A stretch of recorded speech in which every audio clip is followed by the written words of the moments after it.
I'm Tony, he's Mike, and we return to the Brunoverse for what is possibly the most disappointing entry.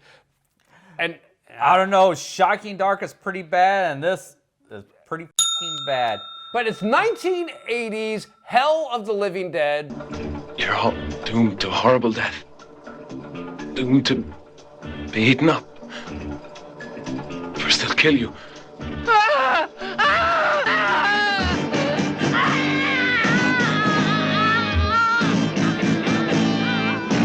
Bruno's, I think this is his only zombie film. I don't know, but I'm telling you this, if I see Vincent Dawn as a director, we know it's Bruno Mattei. Bruno, my baby, you cannot do horror.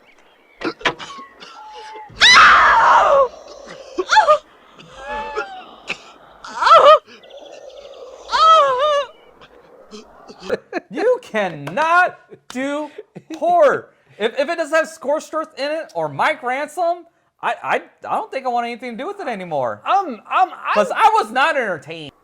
It's all over now. Yes. Don't worry, it's all over. I will Not even like, oh, this is so shitty, this is funny. No, this is so shitty, it's just fucking shit. This movie suffers from a lot of things. The setup is okay. The setup, there's a chemical plant and they're doing some sort of study and it gets out. Professor Barrett here. All emergency personnel report immediately to Module Antares. Red priority. And then... And you know what, that's the only part that made me chuckle, was the rabid rodent, or whatever the f that thing was. the rat that got his head in the suit.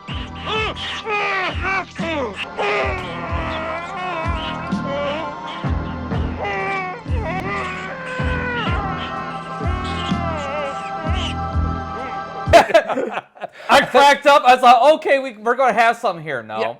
No. That was it. Then they completely switch gears, and they have this SWAT team that's like, there's a group of terrorists that have entered a bank or an embassy or something, and they're making demands. Listen to me, you bastards. I've decided to kill everybody, but I'll give you one more chance. Within 10 minutes, I want an announcement on the television with an explicit promise to shut down the Hope Centers and a confirming statement from the United Nations that they've got to shut down Hope 10 and you know their nefarious experiments because the world is at stake, and it turns out that the terrorists were right, but that's not the point. The point is that Force 4 from the Zero Zone has shown up to shoot everybody.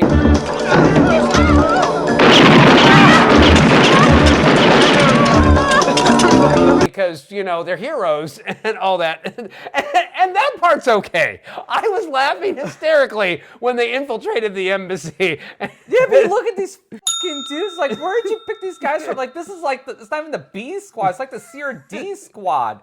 Like, they're so disheveled looking. Their uniforms are like they got from a janitor's closet. They look like janitors with guns. They did. And the haircuts didn't help, or the lack thereof. Yeah. So, there was no makeup or hair department in this movie, short of the female lead. Yes, and that's it. And then after they have their successful mission in the embassy, they talk about how they're going to go on vacation to New Guinea. And naturally, when you go on vacation, you should take your firearms and your military uniforms with you. Hey, Vincent, what happened to all those cute little wild naked native girls you promised us? There's one right in front of you, look. She may not seem like much to you, but in bed, she's out of this world. Because really, it's all about comfort. Did they bring the fucking mop and bucket? Probably. It's probably in the back of the Jeep. But when they get there, they find out that there has been a rabid zombie outbreak, and weirdly, there's like this native tribe that part of their ritual for burial is they eat the dead, and they like, yes, they act like the show that like the one lady eating the maggots off of the dead body. And that's the weird thing about this is because there's like real B-roll footage in this, so it's like part faces of death, but actual real footage.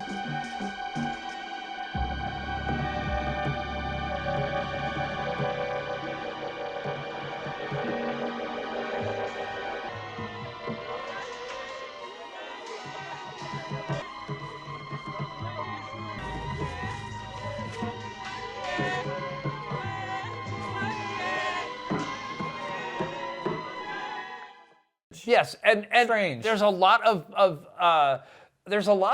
wildlife footage, especially slow motion wildlife footage. Incidentally, what are we going to do with those 2 reporters? We'll have to ditch them someplace. And then there is footage of a bunch of native tribes that has been weirdly spliced into this. Yeah. And it's almost like and this is my take on this, is that they got out there and they started shooting the film, and they were waiting to shoot like a couple of parts, like when they go to where the villagers are and they meet the villagers for the first time. It looked like they were waiting to shoot that until last, and they ran out of money, so Bruno just had to like try to edit together stock footage and try to make it make some sort of sense. And it kind of does. You can figure out what's happening, but it's not easy. It's like trying to open a puzzle box. It's painful. And then the girl had to like transform into Jungle Girl. Yes. I approve. So I'm just going to say her she's going to go meet with the natives. They should show up an hour later, and she decides to put on a bunch of makeup or body paint and then just walk topless through the woods. Very interesting. What do you think we should do? I'll have to go ahead and meet them and go alone.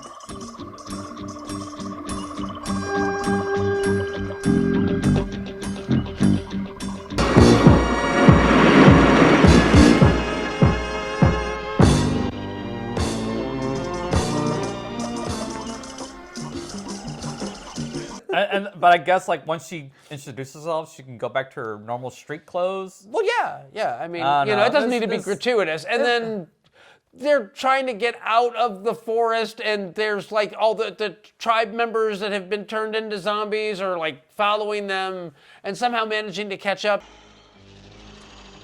That's it, boys. Hold still for a nice close-up. Osborne, go start the engine. I'm not going to leave him. Well, what about him? We can't leave him there. I told you to start the car. Max! Move it. Max! We've got to get away before they attack us.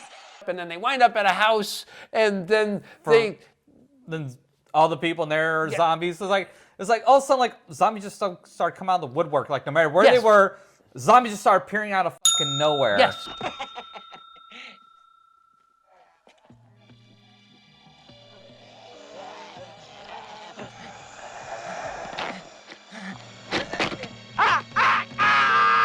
Yes, and then they escape that, and then they go to the Hope 10 facility. Which I think is the exact same set from Shocking Dark. I'm pretty positive it is. There was a power plant that apparently Bruno could get into on the weekends because he knew a guy.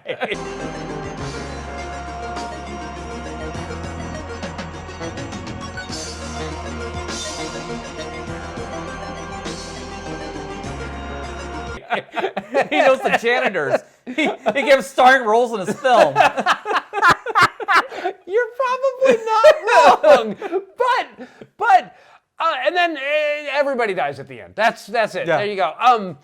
And I did like the last 5-minute little stinger at the end where they go back to civilization and they have the news broadcast, and then the girl and the guy dies. Actually, the main girl dying at the end was actually pretty gruesome and graphic. Yes. And I approved of that. Yeah. So I enjoyed the first 5 minutes and the last 5 minutes. Two good bookends. Everything else in the middle sucks dick. I'm going to say the first 15 minutes and the last 30, because the whole bit in the house, while it's ridiculous, it is damn entertaining. It's very Bruno. It's very watchable. And you have the one guy who is insane, and he's like running into the groups of zombies going, "Ha-ha, you can't get me, suckers!" Come on, you dumb vegetables! Come and get cooked! Yes! You hungry? All right, come and get it!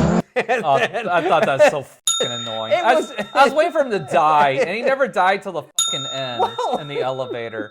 But he had it all figured out. But I guess. Except for nobody can remember to shoot the fucking zombies in the head. After he told them multiple times, shoot him in the head. All you have to do is shoot it right through the head. The head! Cut it out! Stop wasting your damn bullets, you jerks! You need to hit their heads! I told you! Say it like this!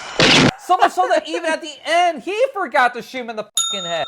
Friggin' monsters, I'll kill you all! Blow you to pieces! I'll send you back to hell where you came from! Get back! Get back! He was. I got nothing. I got. This movie. All right, you know what? This movie. Vincent Dawn. No, it's real Bruno Mattei. It's scorched earth, or I don't want anything to do with it. I understand that, but I really do, and I'm. This is one that I won't buy on Blu-ray. I know, but it's true. I will have an incomplete Bruno set. And even though I'll own Shocking Dark, I won't own this one. This not only does this lack the cohesion, and I'm being generous when I use that word, it lacks the charm. Yes. And the reason it lacks the charm is because of all the stock footage Ruins everywhere. it.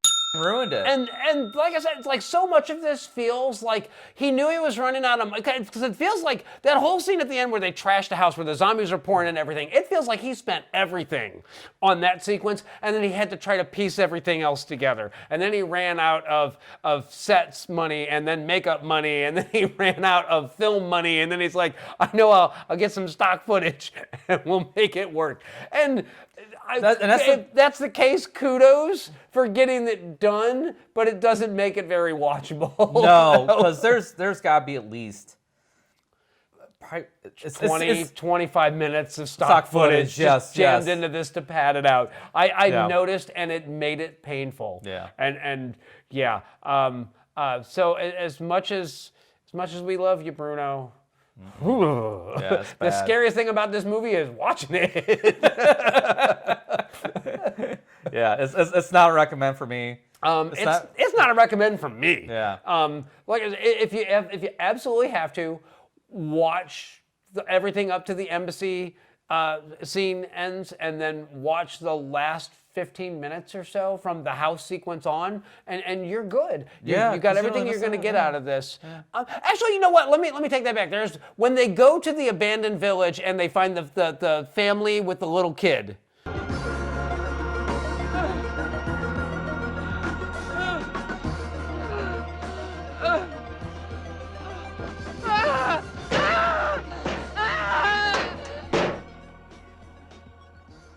That part, yes, that part was good. Yeah, that part was very watchable. Yeah. But yeah, that's really about it. It's like I said, when they start looking for the after that scene, if they chopped out that whole native village sequence, would have made this so much better. Yeah. But the problem is then it would have been an hour-long movie.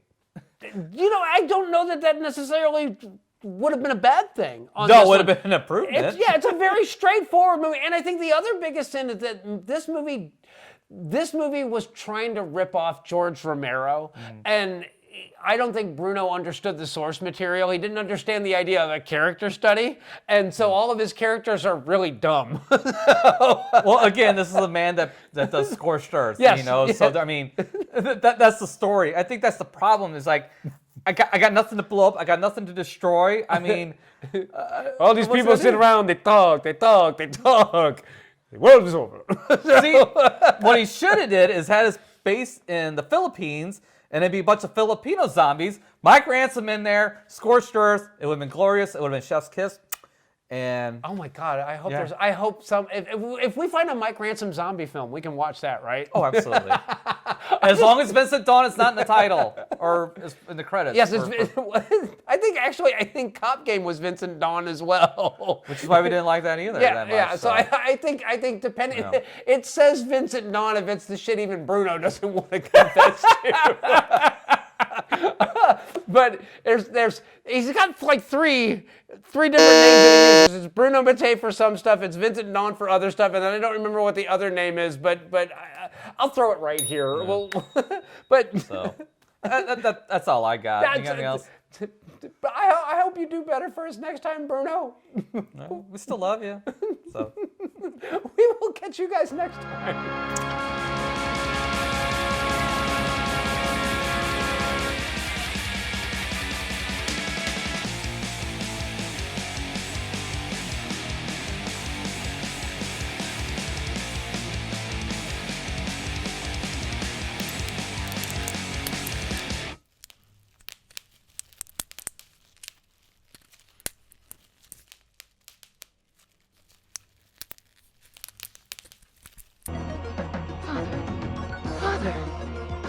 What's wrong with you?